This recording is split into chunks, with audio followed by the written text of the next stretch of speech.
Merry Christmas, everyone. So, guess what? I decided to make an extra episode this week because it's Christmas and I wanted to wish you all a lovely Christmas. I hope you're having a beautiful day. Even if you're solo at home, just blasting music and having a glass of wine or watching TV, I really send you the best Merry Christmas wishes your way. So, I thought we would take advantage and talk about the traditional Christmas cake and the Christmas pudding, which is a cake that I must say has not been so popular lately. I started the business in 2017, and I must say I only got asked to make Christmas cake and Christmas pudding like 4 years in a row. But in the last few years, no one has, well, I shouldn't say no one, but only a few people have called and asked if we make this cake. So I guess, because it has a lot of fruit and, sometimes nuts, alcohol, it's not something that everyone likes. But instead, what's becoming more and more popular is the pavlova cake, right? The traditional pavlova cake, which is beautiful and so light and fresh and just perfect for the summer, the hot summer days here in Australia. And the best thing is that like it caters to so many dietaries. You can make it, well, it's nut free, it's gluten free, and we make a dairy free version where we substitute the fresh cream for plant-based cream.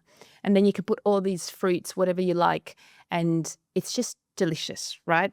So yeah, so the traditional Christmas cake and Christmas pudding has declined slightly, and I guess the popularity, I mean, and the pavlova cake has become more and more popular. So if we talk about where the Christmas cake and the Christmas pudding came from, it was the medieval times, 1500s in England.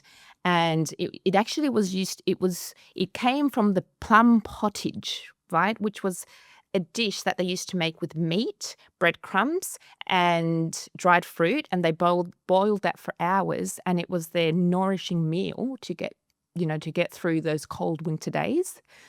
And I guess, you could just put whatever you had in your pantry, I'm assuming. Didn't have, expensive ingredients and so on. So then it was Queen Victoria that, evolved this cake and trend. Well, it wasn't a cake, it was a pottage, like I said earlier. And she evolved it and popularized it.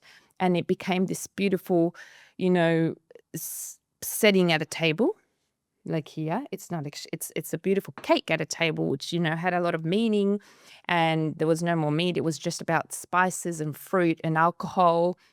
And then they put some, depends, every country has their way of doing it. Some people just dust icing sugar on top, others put fondant or marzipan or royal icing on it. This is my version of it, which is my Chilean version of it. I'm not a big fan of dried fruits, so I use figs, walnuts, and prunes, and whiskey, actually, because I like whiskey. Anyway, so I'm going to cut a slice because I want to have a slice, just a little bit, because it's winter, right? I mean, it's winter. It's summer here. So, yeah, I do crave pavlova more than I crave Christmas cake, right? So, yeah, I'm going to have a little bit. And it's beautiful and delicious. And I made this yesterday.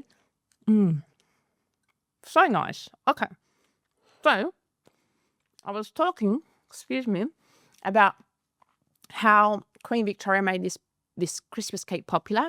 And it became, something that all Christmas tables had. And it's that was how many years ago, and now it's still a tradition. So if we talk about the differences between a Christmas cake and a Christmas pudding, the Christmas cake is baked. It is made well in advance. It has fruits and alcohol, and normally it has some type of decoration or icing on top, like I mentioned earlier. Whereas the Christmas pudding, so right, I've got my notes here, is steamed or boiled. It's served hot with brandy sauce or brandy butter, and then it's flambéed. I think I got that right. My pronunciation isn't great.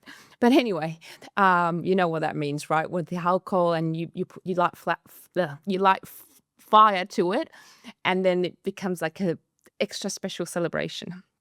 So yeah, those are the two main differences from the Christmas cake and the Christmas pudding. And a really nice tradition that the British had, which I think is beautiful, is that they used to put, when they made the Christmas pudding, they used to put a silver coin in it, a sixpence. So whoever got the slice with the sixpence, it meant that they were going to get good fortune and wealth.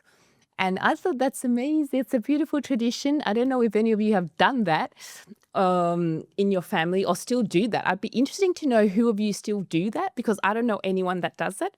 And I want to bring this tradition back because I think it's pretty cool. Although we have to be cautious and we have to be safe and we have to make sure that, the coin or it doesn't have to be a real coin, right? Whatever object we put in it is big enough so we don't choke and we can see it and we don't swallow it. But going back to this beautiful coin tradition, in Chile, we have a similar tradition for the wedding cakes, which I've not seen happen in the recent years. But in the past, people used to put all these ornaments in the wedding cake as well. And depending on what you got in your size, it would mean that you would have that in your future. So I think that's pretty cool and something worth talking about, right? So, I haven't even had wine. I'm too excited. I'm too excited talking about Christmas because Christmas is a beautiful time to share moments with your loved ones, with your friends. And that's why I'm going to leave it short and sweet, because I don't want to, take any more time away from you. But thank you so much for listening and have a lovely, lovely Christmas. Bye.